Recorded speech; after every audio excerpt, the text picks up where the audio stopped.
Austin, do you have a favorite fictional dragon? I guess I didn't need to specify fictional. No, but I have many famous. I have favorite real dragons. Are you ready for that question? I'm imagining Komodos are up there. Trying to think of another kind of dragon. Real. What is it? The flying dragon? Those like lizards that have like the membranes between their legs. I mean, blue dragons. We saw them last season. They're a sea creature that eat Portuguese man of war. Mm-hmm. That's a real dragon. Bearded dragons, a classic. Yeah. I mean, we had to talk about the real lizard connection, because sitting down to make a season about dragons, I was like, there's only so many ways to describe a dragon. You're like, it's a big lizard. Imagine a lizard, but it's big. So I had to really think of how to distinguish all the characters, and I went, what if they were like big versions of different kinds of cool lizards, which our planet is very blessed with. Which often is just what dragons are depicted as, at least in some ways. Like, I think a number of green dragon depictions often just go like, all right, it's got like a big crocodile head or whatever. As of this recording, there's a new monster manual out. I haven't seen it, but I know they're totally redesigned the gold dragon. Mm-hmm. They're trying to get weirder with it, because for a while there, like, there wasn't the most distinct. So if I crack that open and now silver dragons look like some kind of fucked up skink, that would be cool. Yeah, they are definitely trying to I guess, how would you put it? Make it so visually distinct that if you see someone recreate it, you go, that's the D&D dragon. That's the dream. I mean, it's a weird quirk of our timing of this season, because with season 10 we were doing that Mind Flayer season as Baldur's Gate 3 launched, which is all about Mind Flayers, and I was like, oh, the brand synergy, we should do something about it. Someone should do something. Not me, but someone should do something about this. In a lesser note, perhaps, Magic the Gathering is going back to Tarkir, their dragon setting. Have you seen any of those settings? Sorry to turn this into a Magic the Gathering podcast right out the gates, but you know what the fuck it is. I'm familiar with Magic the Gathering settings, including Tarkir. It's always the one I get the most confused on, where I go, this Sarkhan guy, he's supposed to be good, right? Because he wanted these dragons back, and they don't seem to be particularly pleasant.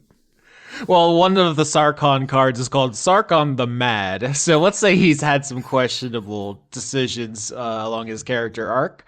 But yeah, the Tarkir is kind of a confusing plan because there's a lot of time travel involved. Mm-hmm. He kind of went in there and borked the whole situation. But long story short, originally Tarkir was characterized by 5 dragon lords who had very distinct designs, and every other dragon was like related to them. So there was like 5 kind of archetypes that a dragon could be. Like, they could be like feathered like Ojatai, or they could be like armored like Dramoka or whatever. That was kind of a thing about their designs in the world building. But now we're going back to Tarkir, and presumably for whatever focus testing, market research reasons, all the dragon lords have been defeated off screen, and now it's just a free-for-all. Whatever dragon you want, they're called wild dragons now. Every artist was just given carte blanche to get weird with it. So no more cohesive world building, no more like unity of vision. It's just whatever kind of freaky little guy you got in the chamber, just let him out. You have to maximize market appeal, Austin. Limitations aren't good for margins. They say limitations stifle creativity. That's the whole thing. I would say that, just as a tangent, as has been said before, I'm a card freak who collects art. I have gone through pretty much every Magic the Gathering card ever printed at this point, and at least looked at it to determine if I want to see it, have it in my collection. On the whole, Magic the Gathering does a lot more weirder designs for dragons than I generally see in other pieces of media. Like, they don't always really follow that closely to big lizard. They kind of sometimes have like weird like turtle-like bodies and shit. They're just not, they're more willing, I guess, to break out of the body plane you normally associate with a dragon. The most interesting one recently was a Cool, who is like a scorpion dragon. I thought that was a really sick design. How many dragons do you think there are in the history of Magic? By the way, to connect this to Dice Funk, obviously I'm using some of the art for, like, follow the YouTube channel. I put like the Dragon in for like part 0 title card art. So this is relevant. Don't be mad. I would have to guess it's unique dragon like creature cards at this point has to be like over 250. Well over 250. Yeah, that was conservative, I'll say. Okay. I'll double it and say 500. Oh, too far. You went over. For the price is wrong, Bench. It was 351 as of this recording. Although we are in Tarkir spoiler season, so by the time this episode comes out, probably more than that. I think this is going to come out on the Monday after the episode. So to kind of set the context for this interview about Rex Maximus, Red Dragon. The last episode the audience will have heard was when Doc Hop went behind your back to tattle on you, to Dad. She said, "Dad, my little brother has a nuke," and that episode ends with you saying, "You want the fucking responsibility, Hop? Then you deal with it," and dunking the nuke into her trash bag. Yeah.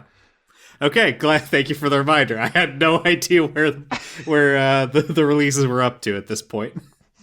Yeah, I mean, that's an interesting thing about doing this because you have a little bit of foresight where you can foreshadow and stuff. Let's say, we just finished recording 13, and so the audience has heard 5. Mm-hmm.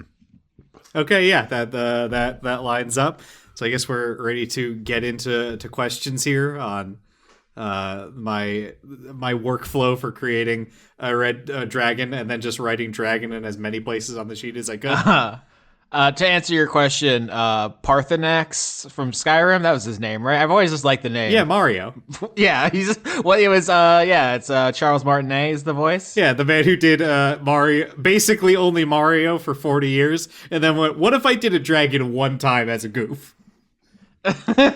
Do you have any theory of why Nintendo fired him from Mario? There's all these like whispers around. Sorry for another tangent, but Charles Martinet is no longer Mario as of now. It's not even Chris Pratt. Like, it's somebody else for the games. I'd imagine that. I don't know if this is the case, of course. I don't think this was like he did anything. It would probably be something more like, hey, we've been using this guy for so long, his like fee keeps going up as a result of this. So we'll keep him on like a retainer. I think you mentioned, so he doesn't say or do anything weird in public. But like we could absolutely just get a guy to go, "Oh, it's me, Mario, spaghetti, whatever," for a cheaper price. And if that guy doesn't work out, we can just replace him with someone else.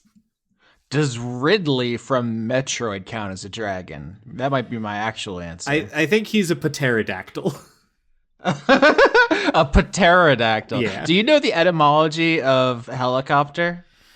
No, I can't say that I do. This is extremely related. People think it's helicopter.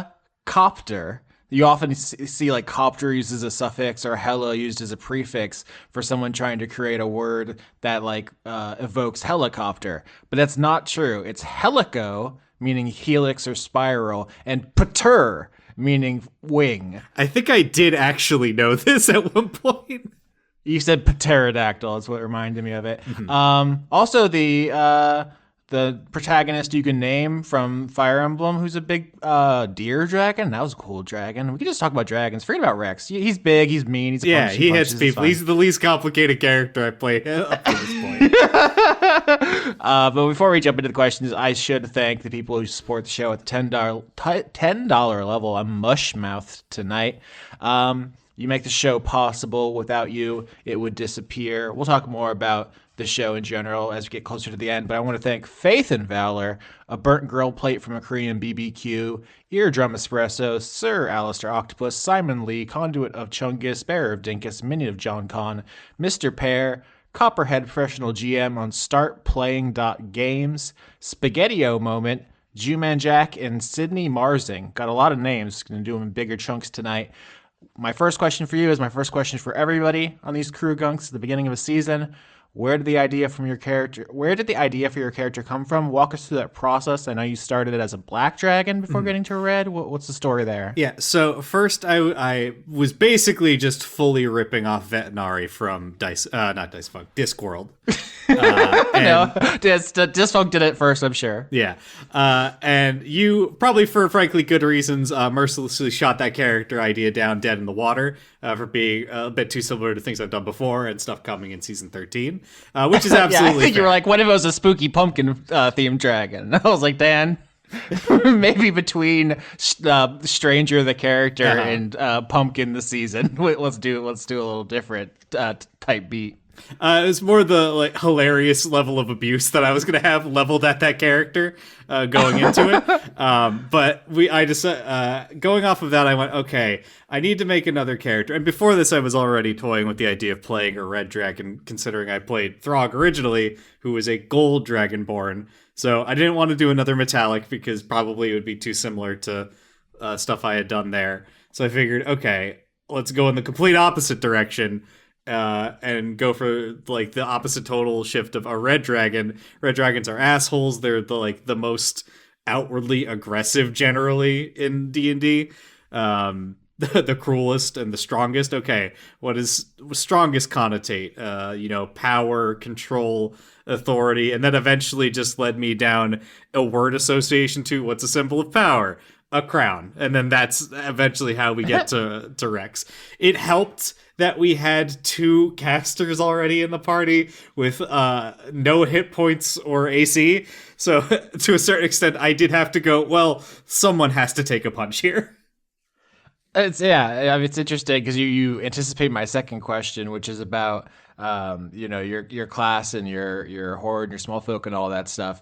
But what's your experience with like dragons in D&D? Did you come with like preconceived notions about the culture, or have you had any experiences with the tabletop? Because I know some people have strong feelings, or they have like horror stories of like how nightmarish it is to fight a dragon in D&D, or they just find them kind of boring. The famous "no dungeons, no dragons" rule of Dice Funk.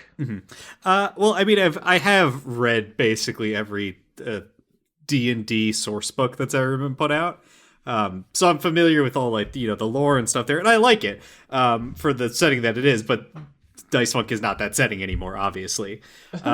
So I had, of course, preconceived notions of like what a red dragon is, and what I pretty much wanted to do with Rex from the outset is, what if I take someone who, at a basic level, isn't necessarily like a good or bad person, and then you raise him in that like hyper aggressive society that tells him from the moment he is born his purpose is to rule over everything beneath him and burn what doesn't submit.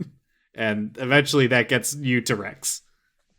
And of course, you have your siblings who you get to bounce off of. It's going to be interesting to see how you challenge each other's beliefs and so forth. So I wasn't sure how long it would take for there to be like a sibling fight. I don't want to blow it up out of proportion, like you two are going to come to blows or whatever. This is mostly, a little tiff, and then you go on to do your mission and stuff. But I mean, we could move to another question, or do you have any like ground thoughts for like how quickly the clashing started? Yeah, it helps that I thought the situation was a lot worse than it was in the moment of that recording that I believe everyone is hearing now. I thought there were going to be a lot bigger consequences at the time. I thought Rex was going to dragon jail essentially, which then spurred his response. But I think now it sort of comes off more as, yeah, Rex is a hothead asshole, so he fucking lashed out at his sister, which is perfectly fine. And, it's probably something that the spoiled youngest sibling would do in this situation. It made a lot of sense to me. It felt like real and authentic in the way that sometimes you just blow shit out of proportion with your siblings. This season, all of the cast members share like various sibling stories. We're all spilling the tea, as the kids say. But yeah, I'd like to see the jail they would try to put Rex Maximus in. What would that? It was like the Magneto prison. Yeah, well, you're probably first gonna have to chain him up. It's gonna be someplace cold, so he can't well, maybe not cold. No, you're doing what you do to the gimmick way to kill a Tarrasque. You knock it out, and then you just shovel dirt into its nose so it suffocates. Is that an established thing? Is that like the peasant railgun? Should I have heard of the Nighty Night Tarrasque? It's one of like the gimmick ways you can kill a monster in D&D. Like suffocation, I guess, is just not stopped by anything. Which, yeah, fair enough. If you can't breathe, you will die. I mean, I'm no engineer. I believe a Tarrasque nostril would be really a whole excavation project. So someone can feel free to do that, the circumference math there. It seems pretty difficult. I guess the final note on this, and I don't think it's ever been said out loud in the recordings to this part. Part of the reason I was having Rex lash out like this is that as he said, did not want this disc in the first place. But more specifically, it was in his mother's hoard, and his father is tasked with enforcing these accords. And there's been 3 divorces already. And as a child of divorce myself, I would imagine he'd be very concerned about that with his father at an advanced age. I think we are probably going to talk about this more as the season progresses. Yeah, I think dragon marriage in big scare quotes because not lifelong monogamous creatures traditionally, rarely pairing for anything comparable to humans. But has it been difficult for you to get into a different draconic mindset, as it were, or is it you're like, yeah, I think about stuff from the orc perspective all the time. This is relatively normal for me, Dan, the master role player. There's parts of it that I forget to do. Like when it's easier to the mentality is easy to get into, but like describing what you're doing as a dragon, like in that physical shape. For a scene to make it more interesting is a lot harder because I don't necessarily in real life think about what am I doing with my wings right now. So remembering to be like, oh yeah, I have these things that I can leverage to like describe his body language is harder. But getting into effectively a rich super being that doesn't care about things weaker than him. I mean, I've met CEOs before, so like you can see examples of this in real life. Somehow less human than the dragons. Let's go to the next question, sponsored by Boston New Year's New Blood Fountain, Korgsky. Is that related to my blood selling adventure? Miles and Danny love Dice Funk Forever, Extellaris, Concept, The Dawn of Dungeons, Lime, Polite Crow, Short Message, C.A. Little, Christman renaming the Bussy Bandits to the Gyat Gang, Squishy Fishy, and Marine Science Guy. Can you tell me about your class? I think originally you were planning on playing like a monk or like a custom pugilist, and then one day you're like, here's a 250-page book of dragon stuff. I'm a dragon-shaped, dragon-flavored dragon. Yeah. I will say first off, mechanically, if you actually examine what's happening, it is basically just a reflavored version of Warlock in how it's built and functions, just with like a physical bent rather than magic. Just due to the limitations of how 5e like exists as a class. Most of the time when you see homebrew classes, they are just something else with like the serial numbers rubbed off. Sure, because there's only so many things you can do with the action economy and like damage range of a class. Because if it's any more powerful, it makes every other class obsolete. If it's any weaker, there's no reason to play it. I had great difficulty actually selecting a class for this season because I went into it thinking, okay, if I'm gonna play a dragon, I want to play something that can emulate a dragon, right? But no, there is no like base class that's going to fit that perfectly. You're always going to be missing something somewhere. And the more you try to like spread things out a bit to get like an actual breath weapon that you can use, and then to get the flying and get the scales, all that, you're just going to make a nonsense character that doesn't do anything. So when I found this, and it had like a physical bent, I went, okay, I can get as close as I possibly can to this as a playable dragon. At the end of the day, compared to like if I was trying to reflavor a barbarian or something like that. And then I just did some mild tweaks when I was setting up the character sheet to either pull a power level down or turn something that was completely useless into an actual ability, which was like which didn't really amount to anything at the end of the day. It's just like a numbers tweak to make this not a blowout, because I think this was originally a Pathfinder class that they then ported to 5e. I think it's really working so far. Like in that, first fight with the Storm Giant King, I think you had, a good trading of blows that felt like really good. And then the second fight that you've done on screen is you had like you ended it with like face palming an angel in one hand and a demon in another, and then dragging them across the ground as you flew until they were skeletons, which is sick as fuck. I think circling back to you say before, you don't know what you're doing with your draconic body half the time, but you brought an image to my mind. I'll say that. In a fight, when you're actively thinking about it, yeah, but if I'm also having to have like a conversation with my sister and I need to remember what is my tail doing at that point, that's a bit harder if I'm trying to be like, but what am I feeling right now? How does Rex feel about his sister taking the last bit of milk in the fridge? Can I roll to feel? So you're a level 20 character, just doing immense amounts of damage. How are you feeling with a level 1 character? I know it's an extremely restrictive situation to be a physical level 1 character, because you basically can just kind of punch. Is that a prison for you? Have I put you in a cage? I won't lie. I am not a particular fan of the level 1 mechanics at the end of the day, just because, there is very little I'm working with. Granted, they are, the other party members are too. It's not even the damage. It's that because I'm playing the physical character, most skills are intelligence or wisdom based at the end of the day. And that becomes a big problem when I can't find a way to justify researching something with athletics. But I think at the end, I just kind of have to lean into, Rex is kind of an idiot who's going to solve most problems by hitting it. So, like as is said or refused earlier, limitations breed creativity.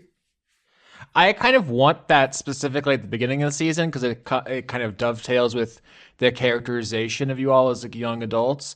And then as the story goes on and you become more mature, you kind of come of age, you will also grow your hoard of magic items, which will give you so many more options. I often will let you pick, especially like during downtime scenes, as the audience will have heard, what the items even do. Mm-hmm. So you could build all kinds of weird spell-like abilities if you so choose. And I think that will be a palette that you can paint to make Rex more like useful, but also to say things about him and what he values. So I think it's very intentional, from my perspective at least, to kind of start with your hands tied behind your back to see what kind of kicks you can do. That said, as I guess a bit of foreshadowing to the audience, at the end of the day, it doesn't matter what my ideas are if the dice do not agree. So take that as you will. I have as a question I was going to ask you, do you have any foreshadowing? But that's a great one right there. Let's move on to the next question, though, sponsored by Brent. Every episode of Dice Funk Goatly, it was presumptuous of a werewolf to assume they could stay caught up on podcasts forever. Wow, that's relatable. Sickly Seraph, Julius funneling money to Florida. The Space Fighters want to know Austin's opinion on the Spirited movie. I think we talked about that on Spewpunk, our bonus show, which you should listen to, audience, by the way. I'm reviewing all kinds of sodas. The science hasn't even caught up yet. I'm moving on to stuff non-Euclidean sodas. I had the orange cream. It's okay. Yeah, I did too. Yeah, a quick review of Coca-Cola Orange. It's like Coca-Cola, but they added a little bit of orange to it. Wait, it's hard to mess up Coca-Cola. A classic taste for the whole family. But as a Floridian, I think I am fully, all my orange needs are met. I'll say it didn't really move me that much. And Address Day Touring, I gave Austin $10 to dunk on himself in the credits, and you should too, or pay $20 to defend him. See, that's what I need. I've been talking to my financial advisor, and they're like, oh, you should do ad reads every 30 seconds on your podcast. But no, let's have them fight in the credits. It's more fun for everybody. Eric Ogren completely missed the Patreon tier update. Sorry. It's hard. How do I even tell people? I guess I tell people on here. The Grapes of Wrath are overrated. I'll take the Kumquats of Compersion. That's really good. I don't think I've ever seen a kumquat in real life. What? Or if I have, I did not know that's what it was. That's so funny. There's a ton of kumquats where I grew up. I just got back from seeing a movie set in Florida, and I was spending the whole time pointing at various trees, be like, I know that tree. It was also not the vibe of the movie. This appears to be a weird orange. Yeah, yeah, they do look like tiny, weird, pointy oranges. Kumquats are great.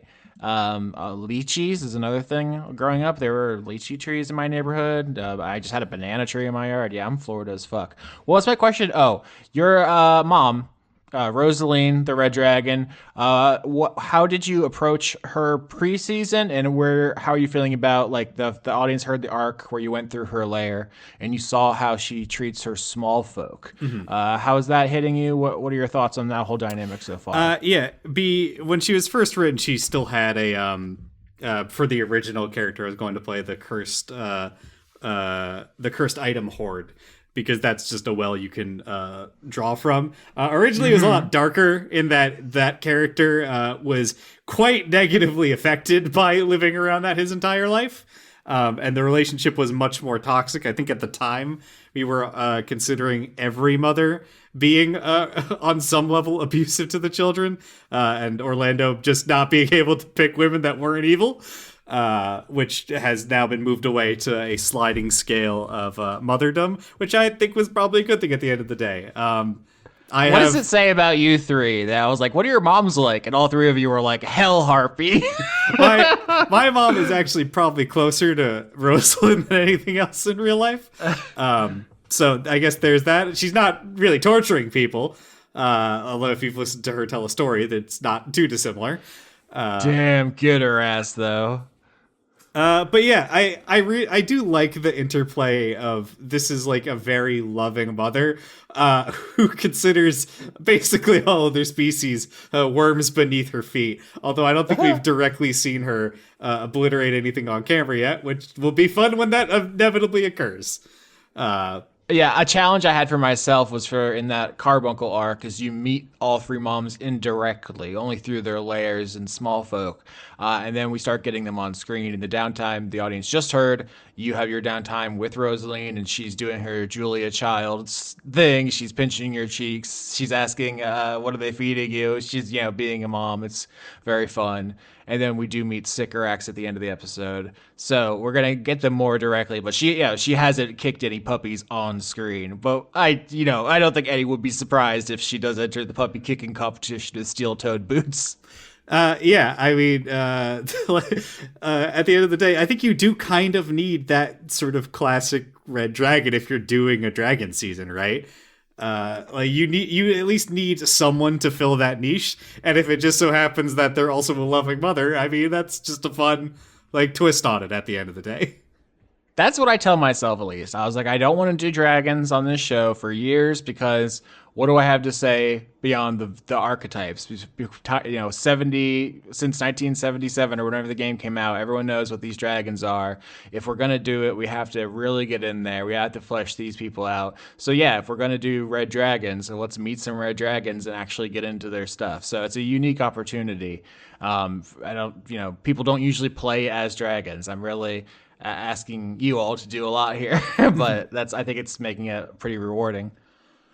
Yeah, absolutely. And I mean, you are also having to play every other dragon that we are meeting, and that's most of the NPCs.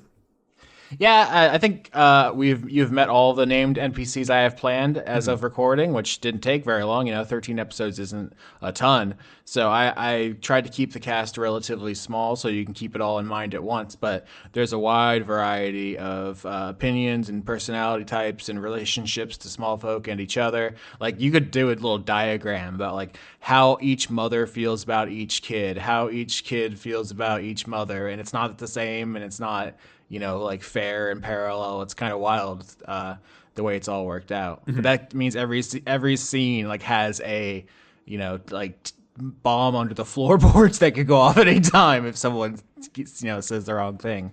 I guess spoilers for arcs coming far in the future. Those bombs are just getting bigger and bigger at this rate, and that's saying something considering we are literally carrying around a nuke. Yeah, I like it too because when the Doc Hop Rex have that little fight in that downtime episode, I was like, oh no, is it started too early? Is now, is it just going to be, pants or pets style bickering for the next 20 episodes? But like, no, I think there's a nice ebb and flow and like, make up fight and stuff that feels good to me so far. So I guess I can't vouch for like episode 30. What you all will have done. But so far, I think the dynamics are all very good. I don't suspect at this point there's going to be, unless something like drastic occurs, a real breakdown between the party members.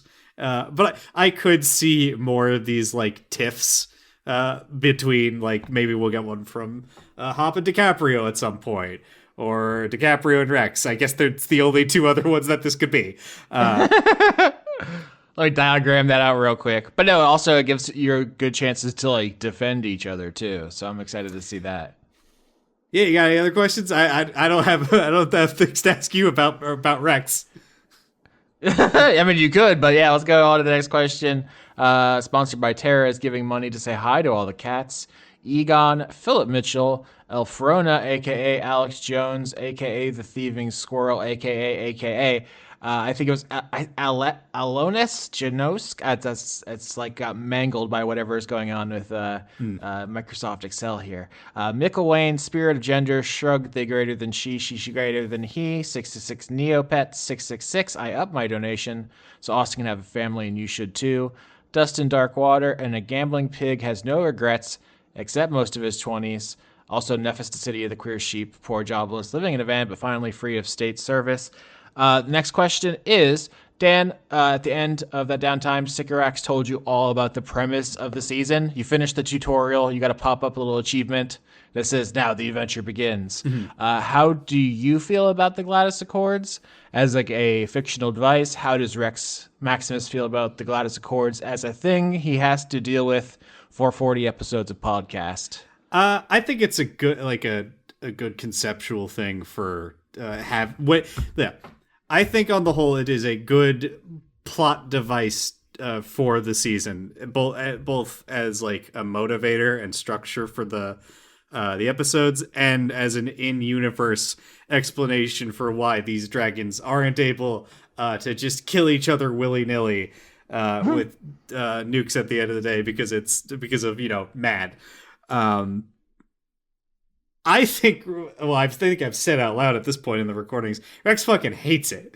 Not specifically that there's like, oh, you have to destroy like an item or recreate it. It's the duplication aspect that he can't stand.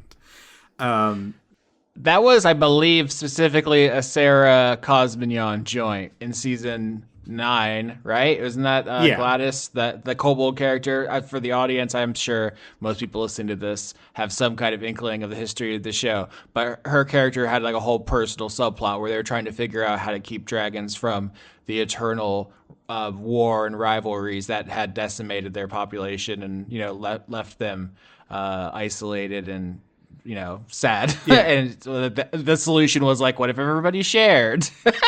And it's like, that is very sweet. Let's see how that goes into practice.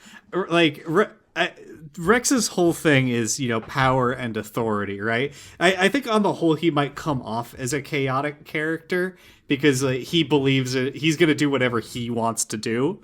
But that is also structured in like this draconic, you have to respect the authority of the eldest dragon, which happens to be his father, and his father says enforce these accords, so he's going to. If his dad was just saying, if the Gladys Accords was just oldest most powerful dragon determines if this item is getting destroyed or not, he probably wouldn't have a problem with it. But the idea of that, like, oh, everyone's just going to get this cool thing so they don't kill each other, it's disrespectful to the item. The value of his crowns are that they belong to one specific person or lineage, and there's only one of them in existence. Like, if you duplicate it, then who gives a shit? Like, it defeats the purpose of hoarding it. I mean, yeah, it's such a great political metaphor because there's enough food for everybody, there's enough houses for everybody, but we can't distribute them equally because then then at my house isn't as special if all the poors have houses. It's so malleable. But also, like, as a game we are all playing together. If your dad Orlando made all the decisions, that's kind of boring. Like, it's like the computer's playing the game for you, you know? So it does have, you have to kind of, contrive is maybe a strong word, but contrive a situation for the players to have kind of influence and agency in the world beyond what a regular adventurer with a sword would have, perhaps. Yeah, and because of this contrivance, as you put it, Rex is kind of in pretty much all of these quests going to be sort of acting against his own like desires because he doesn't really want to enforce these accords, but he is going to because he has been tasked with it by his quote-unquote king in a sense, which he feels an obligation to do so. And we'll see if that eventually breaks one way or another if he just can't accept that ruling anymore.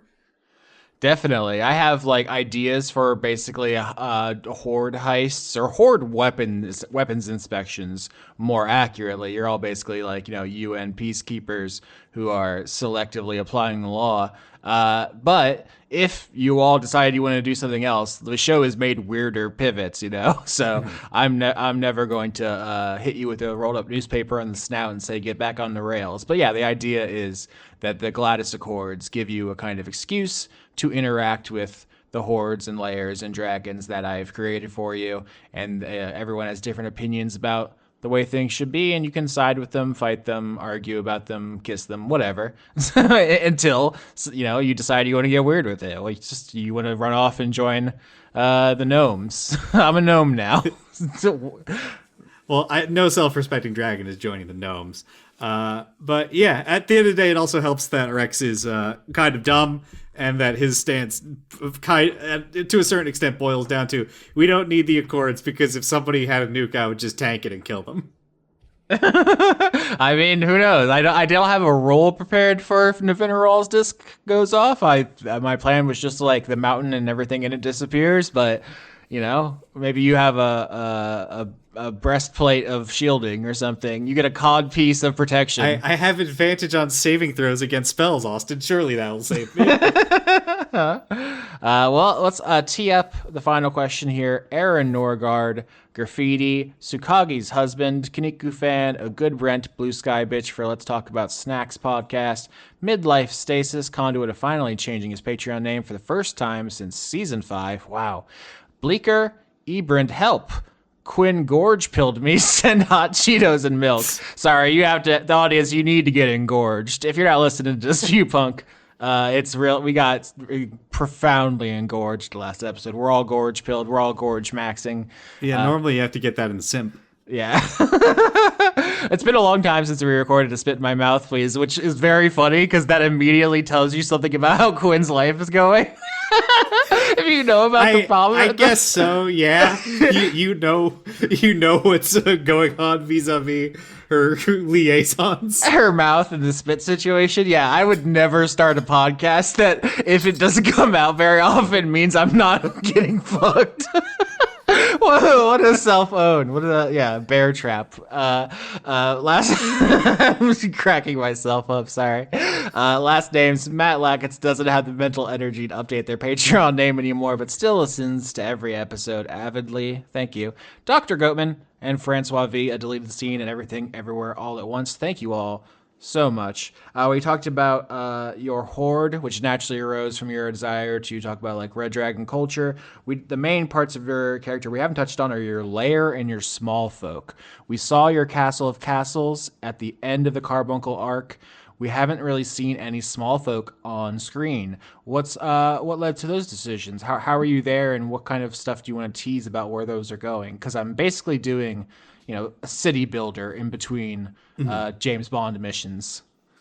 Yeah, I think it comes out of partially in the like depictions of Smaug where he doesn't have like people serving him, right? He's on his own in this castle he's stolen and just he doesn't need anything else. He's the big bad and doesn't require things of people. So part of that is where Rex is coming from. Like, what does he need small folk for? They they can't kill things for him, because why would he need small folk to kill things for him? He's already the greatest, so it's not like they're going to be any use to him. Although we'll see where that goes in the future. I wanted to portray him as like he wants to have his quote unquote kingdom, but like he doesn't at this point see a need for them. So he's just kind of neglectful beyond the idea that, yeah, probably some have moved into the area around him because it is safer to be, it's like when, smaller fish hitch a ride, in the wake of a shark. They're not in danger of being eaten by the shark because they're too small to be of notice. And they're going to be able to get scraps of whatever that shark has killed and ripped to pieces. I like the idea of you going into the final boss fight covered in those cleaner fish, but they're just like, kobolds and goblins and gnomes, like in between your teeth, like picking out all the like the bits of detritus there. Mm-hmm. Just a bunch of little toothbrushes at all times, keeping in spick and span. What a swag move to be covered in wrasse as you go to fight the whatever demon lord's gonna happen. I have no idea where the season's going. But yeah, so I wanted, in my mind, he is a Bowser-like figure eventually when he builds up his lair in Smallfolk, which I guess also fits into like he's kind of dumb but physically powerful. Oh yeah, I haven't even thought of him as Bowser. That's good. Speaking of dragon turtles, yeah, I think. I guess you can consider Bowser sort of a dragon at the end of the day. I don't know, he's a Koopa, I guess, but no other Koopas look like him. We don't question their life cycle, I suppose. it's a sexual dimorphism. I think it's just how some peacocks are very colorful and other ones are. I don't know what's going on with Bowser's whole situation. I bet his dick is crazy. Well, if you ever on Twitter have seen Bowser trending and made the mistake of clicking on it, the answer is yes to that Okay. that question. Do you remember the 2 months there where the internet was only for Bowsette content? That I just feel like we're never going to get anything like that again. That was the last gasp of the monoculture. We all came together and held hands and were like, "What do you think about Bowsette?" Yeah, and it was a better time that we lived through then, and we'll look back on those glory days fondly. Austin, I'm surprised you haven't asked me the most important question. I'm so excited to hear what it is. Does he fuck? Yes, we saw last episode he fucks. Well, I was going to say, how do I feel about playing a character who fucks? Oh, okay. Wow, I was actually close. Wow. Yeah. Last episode, you said during the bicentennial, you hooked up with a bunch of randos, and it didn't matter or mean anything to you. It was, very casually dropped in there, which I think adds to the characterization.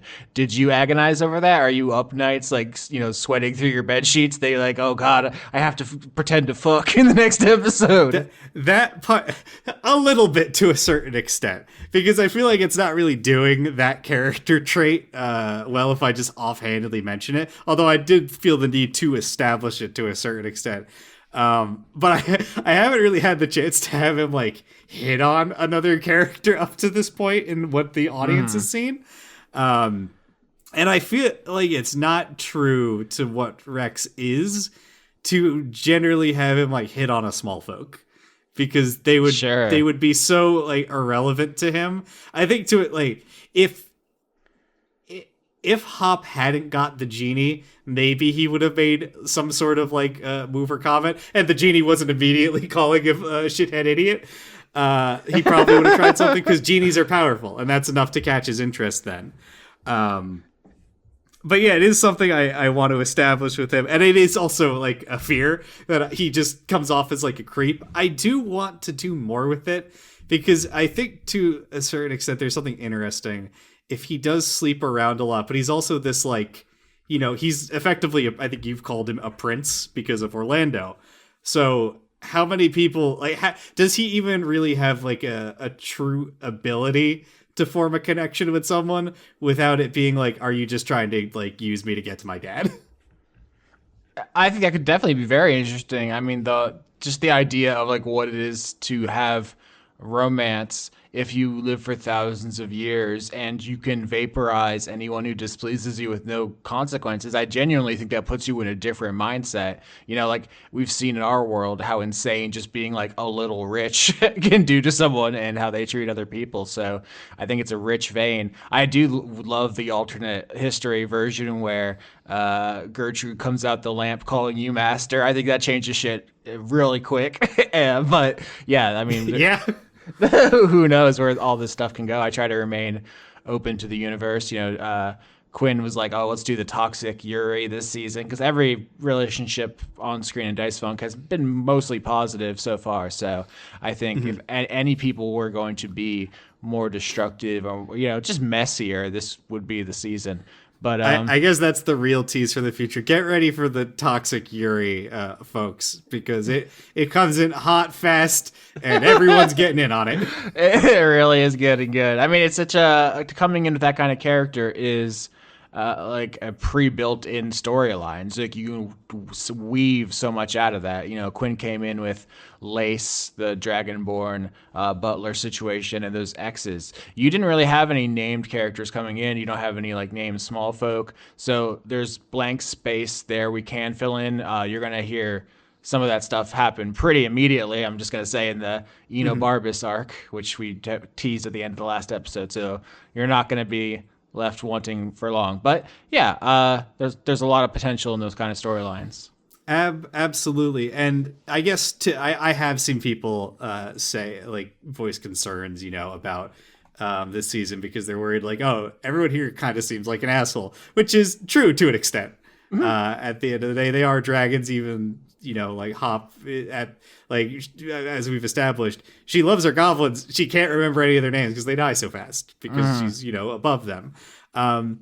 There is character growth coming, definitely. So it's not stuff will occur. If you guys don't want to tap out before them, that's your choice at the end of the day. But things are fluid and always changing. Vetoed. It is not okay to stop listening to the podcast. I've actually decided. I've decreed. Fuck it.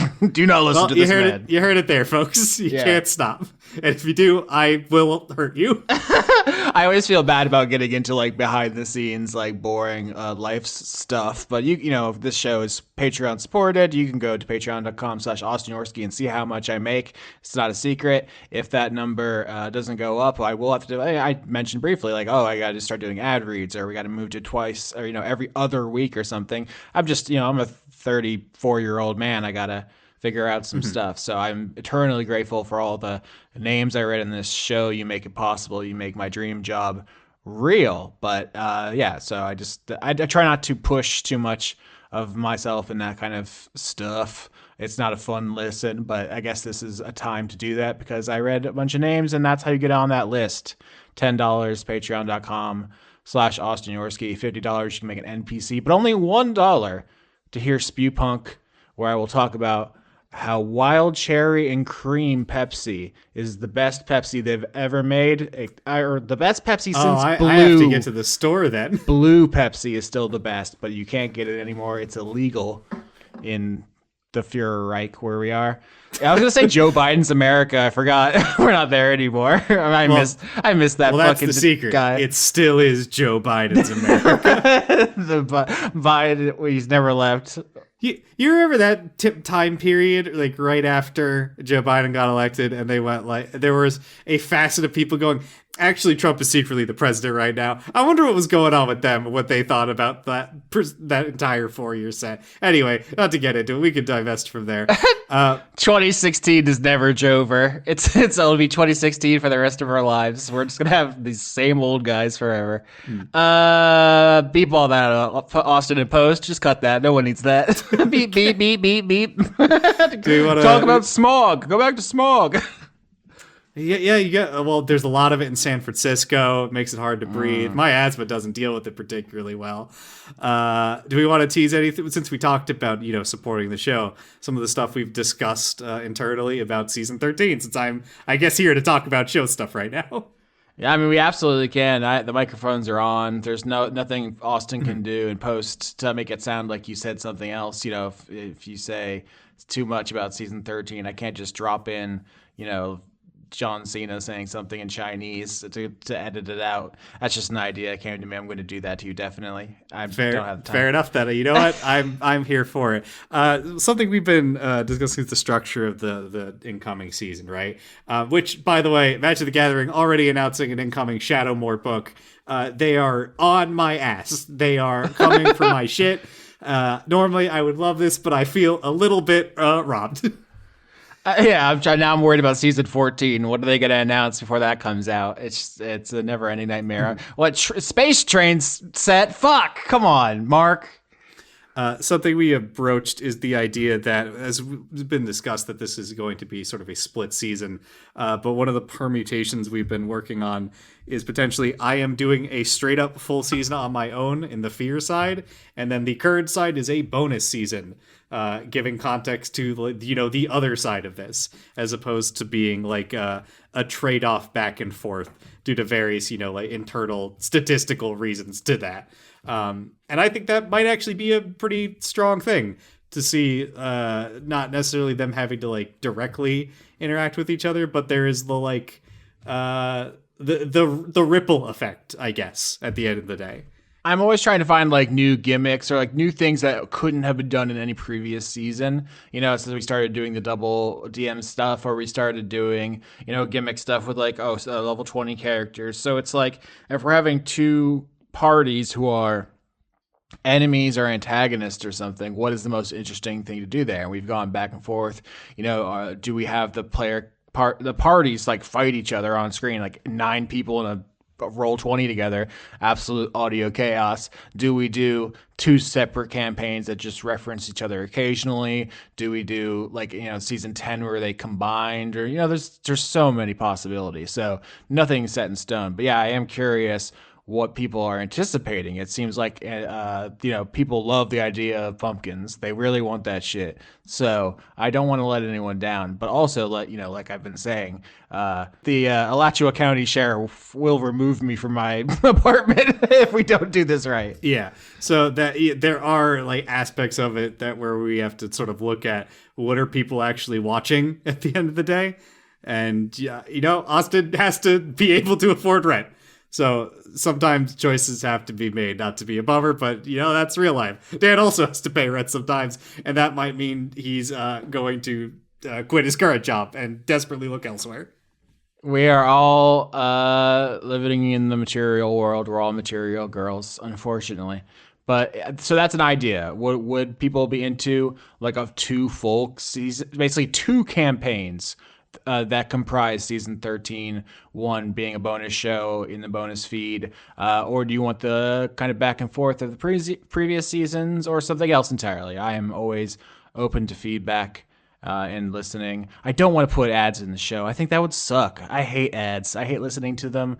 I only want to make a show that I would listen to. It's my whole guiding light. Do the ads have to actually be audible to people, or can they just physically be in the MP4?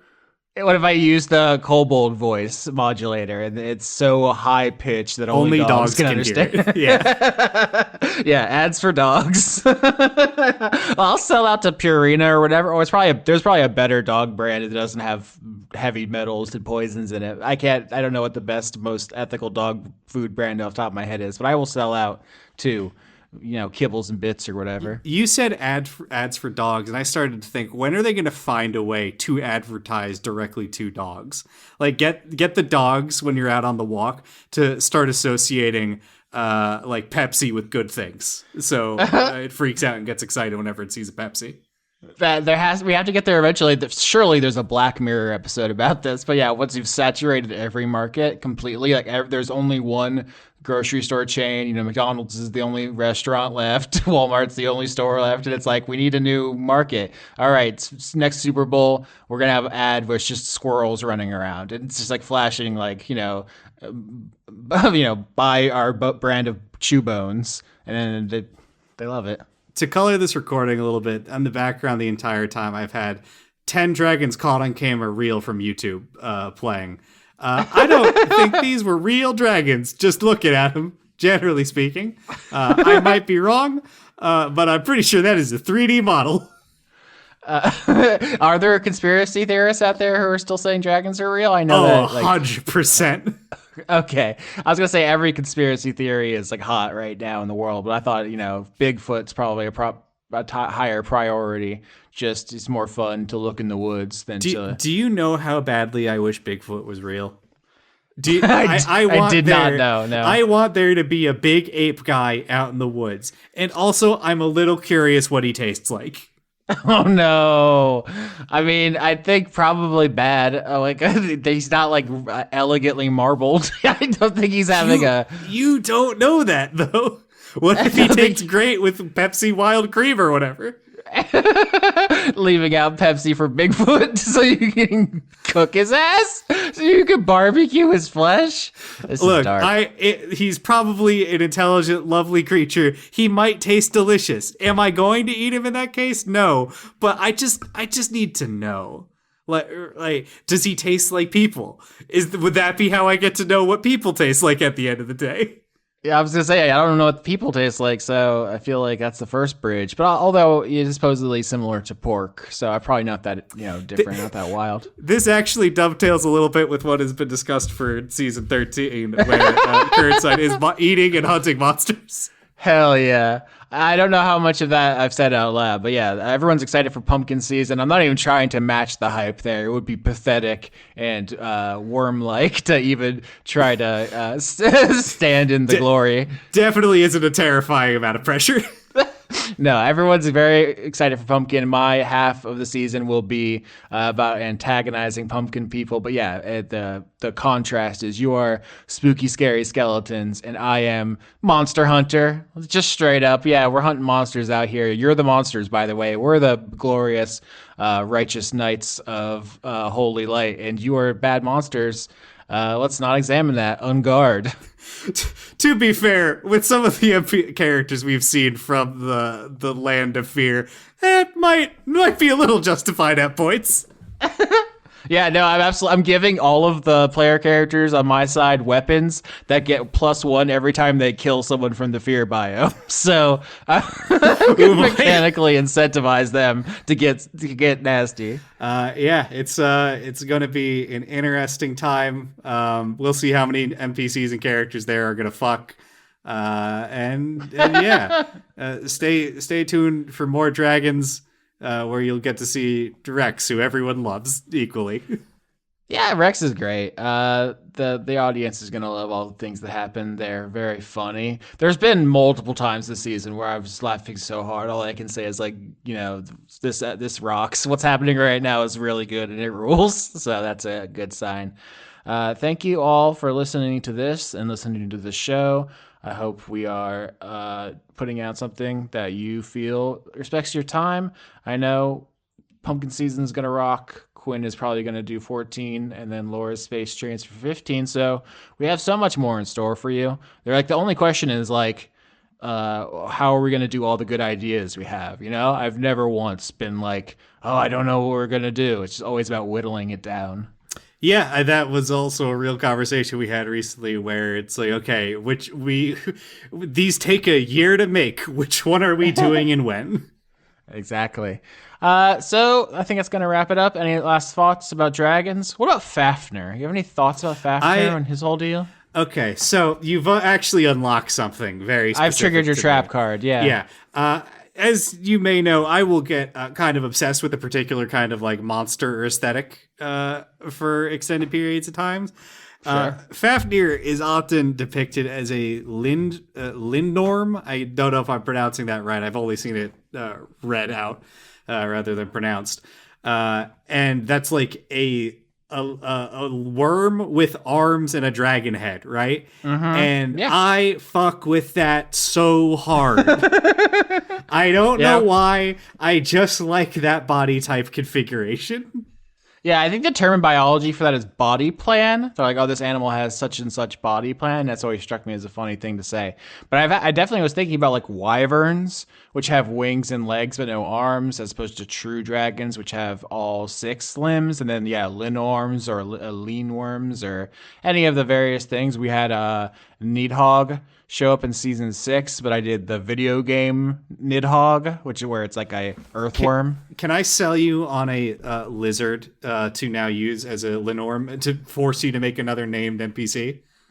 Is it the fucking mole worm? Hell yeah, the Mexican mole worm. I've absolutely thought about the mole worm. Yes, I like that. Yeah, we're sharing the same brain cell when it comes to little creatures. I think there's an early episode where we talk about leopard geckos, and then I say I have one planned, but I'm not sure. Then later it comes back up again, and it becomes a whole thing. So we're both thinking deeply about lizards. I had a pet iguana growing up. You had a leopard gecko. Oh yeah, Iggy the iguana. I wasn't very creative. I was like 3. My dad has had, I think, around 30 lizards, turtles, and snakes. My aunt had 2 pythons. There's been a couple alligator snapping turtles around. Whoa, I have an alligator snapping turtle and a bunch of alligators themselves planned for a future season. I have the document is labeled Florida season. I don't know the exact shape of that, but if you're wondering why there isn't an alligator dragon, I put all my alligator eggs in that basket. Sorry to interrupt you. You'll need to pull me back because alligators and crocodiles are my favorite animals, so... There you go. My brother had a turtle as well. Yeah, I think I don't think of myself as a reptile guy. That's like a type of guy. But I have seen my share of reptiles around. Sometimes they're just gators outside and I wave at them. Yeah. All right. Well, I'm sure that you have your various movies and sodas to try. So I shan't be keeping you any longer. For if you aren't watered with the elixir of Pepsi, you'll waste away to dust. That's really it. It would solve all my problems if they brought Blue Pepsi back. There's nothing in my life that Blue Pepsi wouldn't solve. You should listen to Spew Punk, though. Audience, we're about to do our Oscar special. That's always a great time. Me and Quinn do a bet on it. We're currently 1-1 over the history of Spew Punk. I won last year. Oppenheimer carried me, and Everything Everywhere All at Once slammed my ass the year before. Quinn ran me over with a steamroller betting on that movie, so... Let's find out this time. Is it The Brutalist? Is it Honora? Let's find out. Yep, and there's probably going to be another Games Workshop Events Women in like a month or so. So when they finally figure out the boobs DLC, then they can really patch that whole situation. Actually, they did release another lady model recently. They're always releasing lady models, but it's another named character that people like. So is that it was released alongside an incredibly ugly model for Angron, one of the Primarchs. Ugliest shit I've ever seen. Put it back, melt it down. Huge waste of time and effort. Replace him with a Linorm. Yeah. Just a nasty little mole snake guy. They're so good. I am also looking at a lot of Mexican lizards right now.